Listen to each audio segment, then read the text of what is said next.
ಭಾಗ್ಯ ಜಿಲ್ಲೆ ಅಂತ ಕೇಳಿದ್ರ ಇಲ್ಲಿ ನಾವು ಜೀವನ್ ಮುಕ್ತರನ್ನ ನೋಡಿದಂತ ಏಕೈಕ್ಯ ನಮ್ಮ ಜಿಲ್ಲೆ ಯಾವ್ದಾರ ಇದ್ರೆ ಅದು ನಮ್ಮ ವಿಜಯಪುರ ಜಿಲ್ಲೆ ಅಂತ.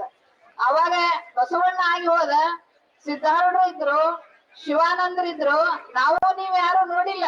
ಆದ್ರೆ ಶಿವಾನಂದರ ಪ್ರತಿರೂಪದಲ್ಲಿ, ಸಿದ್ಧಾರೂಢರ ಪ್ರತಿರೂಪದಲ್ಲಿ, ಬಸವಣ್ಣನ ಪ್ರತಿರೂಪದಲ್ಲಿ ಅಪ್ಪನವ್ರು ನಮಗೆ ಸಿಕ್ಕಿದಾರೆ ಅಂದಾಗ ನಮ್ದೆಲ್ಲ ದೊಡ್ಡ ಭಾಗ್ಯ ಅಂತ ತಾವೆಲ್ಲರೂ ಭಾವಿಸಿ ನಿಮ್ಮೆಲ್ಲರ ಮೇಲೆ ನನಗೆ ಇನ್ನೊಂದು ಆಶ್ಚರ್ಯ ಅನ್ನಿಸ್ತದೆ.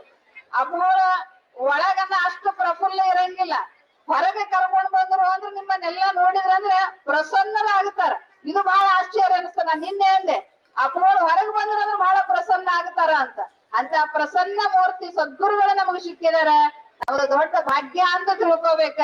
ತಾವೆಲ್ಲರೂ ಶಾಂತ ರೀತಿಯಿಂದ ಇರ್ಲಿಕ್ಕೆ ಪ್ರಯತ್ನವನ್ನು ಪಡಬೇಕು ಅಂತ ಹೇಳ್ತಾ ನನ್ನ 4 ಮಾತು ಸದ್ಗುರು ಪಾದಕ್ಕೆ ಅರ್ಪಿಸಿ ಮುಕ್ತಾಯ ಮಾಡ್ತಾರೆ. ದಯವಿಟ್ಟು ತಮ್ಮೆಲ್ಲರಲ್ಲಿ ವಿನಂತಿಸಿಕೊಳ್ಳೋದಂದ್ರೆ ಶಾಂತಿ ಸಮಾಧಾನದಿಂದ ವರ್ತಿಸಬೇಕು. ದಯವಿಟ್ಟು ತಮ್ಮಲ್ಲಿ ವಿನಂತಿಸಿಕೊಳ್ಳೋದಂದ್ರೆ ದರ್ಶನ ಮಾಡಿ ಅಲ್ಲಿದಲ್ಲೇ ನಿಂತ್ಕೊಳ್ಬೇಕು.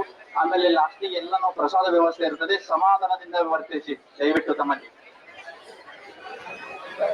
ದಯವಿಟ್ಟು ಯಾರು ದರ್ಶನ ಆಗ್ಯವರವರು ಜಾಗ ಕೊಡ್ಬೇಕು. ತೆಳಕ್ ಕುಂದ್ರ ಬೇಕಮ್ಮ, ತೆಳಕ್ ಕುಂದ್ರಿ. ಮುಂದೆ ನಿಂತವ್ರು ತೆಳಕ್ ಕುಂತ್ಕೊರಿ ಪ್ಲೀಸ್.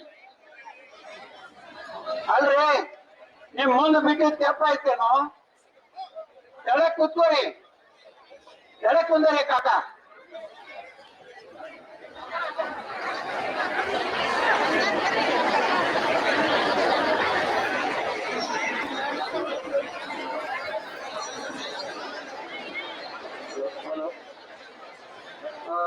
ಎಲ್ಲರಿಗೂ ನಮಸ್ಕಾರಗಳು. ಎಲ್ಲರಿಗೂ ಅಪ್ಪಗಳು ಎಲ್ಲರಿಗೂ ನಮಸ್ಕಾರಗಳನ್ನು ಮಾಡಿದಾರೆ. ತಾವು ಎಲ್ಲರೂ ನಮಸ್ಕಾರಗಳು ಮಾಡಿದ್ರಿ.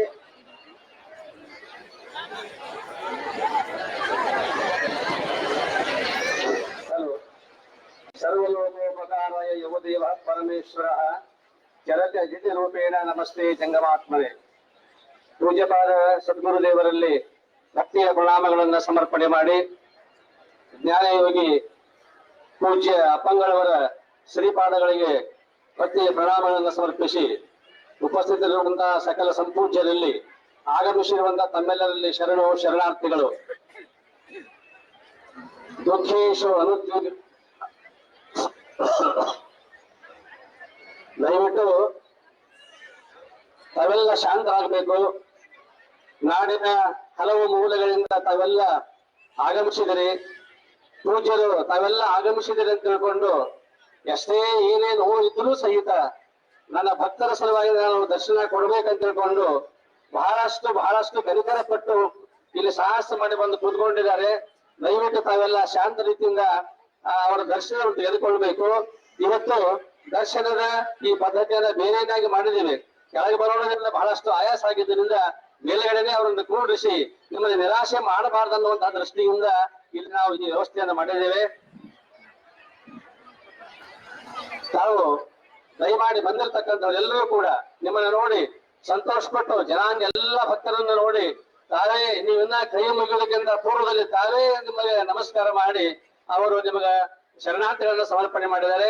ದಯವಿಟ್ಟು ಯಾರೂ ಕೂಡ ಆತಂಕಕ್ಕೆ ಒಳಗಾಗಲಿಕ್ಕೆ ಹೋಗ್ಬೇಡ್ರಿ. ಯಾವುದೇ ಸುದ್ದಿ ಮಾಧ್ಯಮಗಳನ್ನ ನಾವು ನಂಬಲಿಕ್ಕೆ ಹೋಗ್ಬೇಡ್ರಿ. ನಾವೆಲ್ಲ ಬಂದಿದ್ದೀರಿ, ಪ್ರತ್ಯಕ್ಷ ನೋಡ್ತೀರಿ, ಅಪ್ಪಗಳವ್ರನ್ನ ನೋಡ್ತೀರಿ ಅಂದ್ಮೇಲೆ ಈ ದರ್ಶನ ಭಾಗ್ಯವನ್ನ ಕರುಣಿಸ್ತೀರಿ ಅಂದ್ಮೇಲೆ ನೀವ್ ಯಾಕೆ ಸುಮ್ಮನೆ ಯಾವುದೇ ಸುಳ್ಳು ಅಂತ ಹೇಳಿ ಕಿವಿಗೊಡ್ಲಿಕ್ಕೆ ಹೋಗ್ಬೇಡ್ರಿ ಅಂತಕ್ಕಂಥ ಮಾತನ್ನು ಹೇಳ್ತಾ ಬಂದಿರ್ತಕ್ಕಂಥ ಸದ್ಭಕ್ತರು ಎಲ್ಲರೂ ಕೂಡ ನಾವ್ ಎಷ್ಟು ಪ್ರಸಾದ ಮಾಡಿ ಹೋಗ್ತಿರಲ್ಲ ಅಷ್ಟು ಅವರಿಗೆ ಖುಷಿ ಅಂತಕ್ಕಂಥದ್ದು. ಆಗಲೇ ಎಷ್ಟೇ ಜನ ಬಂದ್ರು ಸಹಿತ ಎಲ್ಲರಿಗೂ ಅವರು ಸೊನ್ನೆ ಮಾಡಿ ತಿಳಿಸ್ತಿರ್ತಾರೆ, ಪ್ರಸಾದ ಮಾಡ್ಕೊಂಡು ಹೋಗ್ರಿ ಹಾಗೆ ಹೋಗ್ಬೇಡ್ರಿ ಅಂತ ಹೇಳ್ಕೊಂಡು ತಮ್ಮ ಕೈ ಮೂಲಕವಾಗಿ ಸೊನ್ನೆ ಮಾಡಿ ತಿಳಿಸ್ತಾರೆ. ಅಂತಃಕರಣವನ್ನ ತೋರಿಸಿ ನಿಮ್ಮೆಲ್ಲರ ಈ ಭಕ್ತಿಯ ಈ ಪರಿಯನ್ನು ನೋಡಿ ಬಹಳಷ್ಟು ಖುಷಿ ಪಟ್ಟಿದ್ದಾರೆ. ತಮಗೆ ನಮಸ್ಕಾರವನ್ನು ಕೂಡ ತಾವು ಮಾಡಿದ್ದಾರೆ.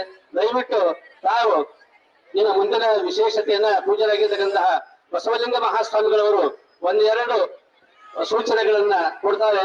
ಇಲ್ಲಿ ಒಬ್ರು ಕೆ.ಸಿ. ವಿಶ್ವಪ್ಪ ಅಂತಕ್ಕಂಥವ್ರು ಬಹಳ ದೂರದಿಂದ ಮೈಸೂರಿನಿಂದ ಬಂದಿರತಕ್ಕಂತಹ ಅಪ್ಪ ಅವರ ಒಂದು ವ್ಯಕ್ತಿತ್ವ ಎಷ್ಟು ದೊಡ್ಡದೋ ಅಷ್ಟೇ ದೊಡ್ಡ ವ್ಯಕ್ತಿತ್ವ ಅಂತಕ್ಕಂಥದ್ದು ನಮ್ಮ ಹತ್ತಿರಾಗಿರ್ತಕ್ಕಂತಹ ಕೆ.ಸಿ. ಶಿವಪ್ಪನವರದು. ಅವರೇ ಹೇಳ್ತಾರೆ, ಸಂತನೆಂದರೆ ಯಾರು ಮನವ ನೋಯಿಸದ ಆತ. ನೂರು ನೋವನ್ನು ಸಹಿಸಿ ಸಿದ್ಧನೆಂದರೆ ಯಾರು ಮನವ ನೋಯಿಸದಾತ, ನೂರು ನೋವನ್ನು ಸಹಿಸಿ ನಗುತ್ತಲಿರುವಾತ, ಒಂದಾದ ನಡೆನುಡಿಗೆ ದಿಕ್ಕು ದಿಶೆ ತೋರುವಾತ ಪರಮಗುರು ಈ ಸಾಧು ಮುದ್ದುರಾಮ ಅಂತ ಹೇಳ್ಕೊಂಡು ಅಪ್ಪ ಅವರನ್ನ ಕುರಿತಾಗಿ ಹೇಳಿರ್ತಕ್ಕಂಥ ಮಾತು ನಿಜವಾದ ನಮ್ಮ ಭಾರತೀಯ ಸಂತರು ಯಾವ ರೀತಿ ಇದ್ರು ಅನ್ನುವುದಕ್ಕೆ ಇವತ್ತು ನಾವು ಇಂಥ ಈ ಒಂದು 21ನೇ ಶತಮಾನದಲ್ಲಿ ಆಗಿ ಹೋಗಿರ್ತಕ್ಕಂಥ ಅನೇಕ ಮಹರ್ಷಿಗಳನ್ನ ಸಂತರನ್ನ ಅನೇಕರನ್ನ ನಾವು ಓದ್ತೇವೆ ಅಷ್ಟೇ, ನೋಡಿರ್ಲಿಲ್ಲ. ಆದ್ರೆ ಇವತ್ತಿನ ದಿವಸ ಕಣ್ಣು ತುಂಬ ನೋಡ್ತಕ್ಕಂಥ ಭಾಗ್ಯ ನಮ್ಮದಾಗಿರೋದ್ರಿಂದ ಸಂತನೆಂದರೆ ಯಾರು ದಿವ್ಯತೆಯ ಅರಿತವನು. ನಿನ್ನೆ ಟಿ.ಸಿ. ಶಿವಪ್ಪನವರು 30,000 ವಚನಗಳನ್ನ ಚೌಪದಿಗಳನ್ನ ಬರೆದಾರ ಅಂತಂದಾಗ ಕೇಳಿ ಬಹಳ ಸಂತೋಷ ಪಟ್ಟು ನೀವ್ ಹೀಗೆ ಬರೀತಾನೆ ಇರಬೇಕು, ಪೆನ್ನನ್ನು ಕೆಳಗಿಡಬಾರದು, ಬರೀತಾನೆ ಇರ್ಬೇಕಂತ ಹೇಳಿದ್ರು. ಏನವ ಅಂತ ಕೇಳಿದ್ರೆ ಸಂತನೆಂದರೆ ಯಾರು ದಿವ್ಯತೆಯ ಅರಿತವನು, ಸರಳತೆಯ ಸೂತ್ರದಲ್ಲಿ ಸುಖವ ಕಂಡವನು, ಮಮತೆ ಬಂಧನ ಕಳಚಿ ಬಲು ದೂರ ನಿಂತವನು, ಎಲ್ಲರಲ್ಲಿ ಇವರೊಬ್ಬ ಮುದ್ದುರಾಮ ಅಂತ ಹೇಳ್ಕೊಂಡು ಬರೀತಾರೆ. ಅಂತಹ ಟಿ.ಸಿ. ಶಿವಪ್ಪನವರು ಇವತ್ತು ನಿನ್ನೆ ನೋಡಿ ಬಹಳಷ್ಟು ಆತಂಕಕ್ಕೆ ಒಳಗಾಗಿದ್ದರೂ ಸಹಿತ ಬಹಳ ಖುಷಿಯಿಂದ ಮಾತನಾಡಿದರು.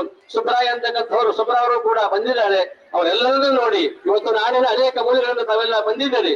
ದಯವಿಟ್ಟು ಅಲ್ಲಿ ನಿಂತುಕೊಂಡಲ್ಲೇ ನಮಸ್ಕಾರವನ್ನು ಮಾಡಿ ಅವರಿಗೆ ನಿಮ್ಮ ಭಕ್ತಿಯ ಪ್ರಣಾಮಗಳನ್ನು ತಿಳಿಸಿ ಅಂತಕ್ಕಂತಹ ಮಾತುಗಳನ್ನು ಹೇಳ್ತಾ ಈಗ ಪೂಜ್ಯರಾಗಿರ್ತಕ್ಕಂತಹ ಆಶ್ರಮದ ಅಧ್ಯಕ್ಷ ಗುರುಗಳಾದ ಪೂಜ್ಯ ಬಸವಲಿಂಗ ಮಹಾಸ್ವಾಮಿಗಳವರು ಒಂದೆರಡು ಸೂಚನೆಗಳನ್ನ ಕೊಡುತ್ತಾರೆ. ದಯವಿಟ್ಟು ಗಮನಿಸಬೇಕಂತ ಹೇಳ್ಕೊಂಡು ನನ್ನ 2 ಮಾತುಗಳನ್ನ ಅಪ್ಪ ಅವರ ಪಾದಕ್ಕೆ ಸಮರ್ಪಣೆ ಮಾಡ್ತಾನೆ. ಎಲ್ಲರಿಗೂ ಶರಣಾರ್ಥಿಗಳು.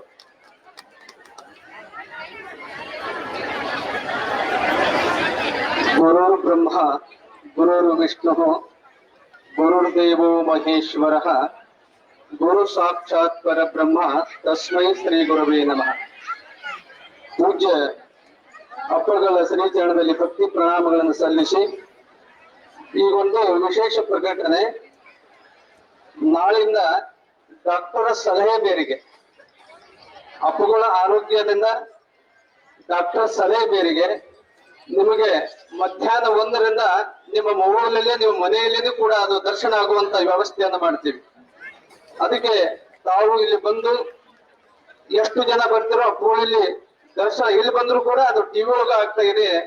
ಆದ್ರೆ ನಾಳೆ 1 ಗಂಟೆಯಿಂದ 2 ಗಂಟೆವರೆಗೆ ಅಪ್ಪುಗಳದ ದರ್ಶನವನ್ನ ತಮ್ಮ ಮೊಬೈಲ್ ನಲ್ಲಿ ಇದರಲ್ಲಿ ಬಿಡುವಂತ ವ್ಯವಸ್ಥೆಯನ್ನು ಮಾಡ್ತೇವೆ. ತಾವು ನಮ್ಮ ಜ್ಞಾನ ಯೋಗಾಶ್ರಮದಲ್ಲಿ ಜ್ಞಾನ ದೀವಿಗೆ ಸದಾ ಉರಿತಾ ಇದೆ. ಆ ಜ್ಞಾನ ದೀವಿಗೆಯಲ್ಲಿ ತಾವು ಸದಾ ಬೆಳಗಬೇಕು. ಅದು ಅಪ್ಪುಗಳ ಇಚ್ಛೆ. ತಾವು ಅದನ್ನೆಲ್ಲ ತಾವು ಮಾಡಿ ತಿಳಿದುಕೊಂಡು ಹೇಳಿ ತಾವೆಲ್ಲರೂ ಈಗ ಪ್ರಸಾದವನ್ನ ಮಾಡಿದ್ದಾರೆ. ಭಕ್ತರು ತಾವೆಲ್ಲರೂ ಸಾವಕಾಶವಾಗಿ ನನ್ನ ವಿನಂತಿ ಪರಸ್ಪರ ಬಂದಂತ ಭಕ್ತಾದಿಗಳು